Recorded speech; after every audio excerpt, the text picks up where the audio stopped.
মাস শেষ মানে বাজারও শেষ।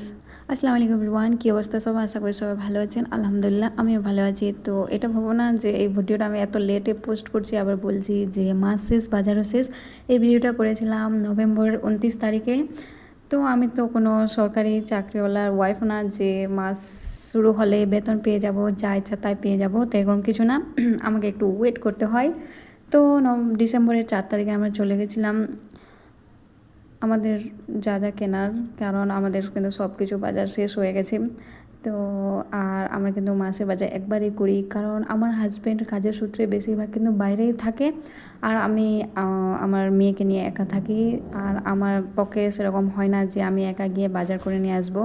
তো আমাদের কিন্তু বাজার করা কমপ্লিট হয়ে গেছে। তারপরে আমার হাজব্যান্ড ওইদিকে আইসক্রিম নিচ্ছে, আমার মেয়ে আছে ওর সাথে। তো বাইরে আমরা কিন্তু আইসক্রিম খাচ্ছি, আর আমার হাজব্যান্ড এগুলো কী খাচ্ছি আমি নাম জানি না। তারপরে ওখান থেকে আমরা চলে আসছি সিধা বাড়ি এসে আমি সব কিছু গুছিয়ে রেখে দেবো। গুছিয়ে রাখার পর রান্না করব, তাই তাড়াহুড়ো করে গুছিয়ে নিচ্ছি। আর এদিকে আমার মেয়ে কিন্তু অনেক দুষ্টুমি করছে, আমি সবগুলো গুছিয়ে রাখছি আর ও শুধু সব কিছু ফেলাই দিচ্ছি। আর এখন যে আমি ভয়েস ওভারটা দিচ্ছি, এখন ও আমাকে ভয়েস ওভার দিতে দেবে না, মুখটা আমার চিপে রাখছে সে। তবু ওকে আমি একটা ওয়ারেস ধরাই দিলাম, বললাম তুমি এটা খাও, আমি সবগুলো রেখে দিই এগুলো ভালো মতো।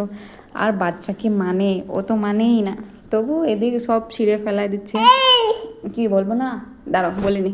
তারপরে আমি আমার কাজ করতেছি, তুমিও বলো। আমি আমার কাজ করতেছি, সবগুলো এখানে রেখে আমি কিন্তু আবার রান্না করবো, তাই তাড়াহুড়ো করতেছি। আর এদিকে কিন্তু আমার সব কিছু গুছানো হয়ে গেছে, এই যে দেখতেই পাচ্ছ সব কিছু আমি ঠিকঠাক করে রেখে দিয়েছি। এখন আমাকে কিন্তু রাত 8:30 বেজে গেছে, এখন আমাকে রান্না করতে হবে। ভিডিওটা ভালো লাগলে অবশ্যই লাইক কমেন্ট শেয়ার করবে। দেখা হচ্ছে নেক্সট একটা ভিডিও।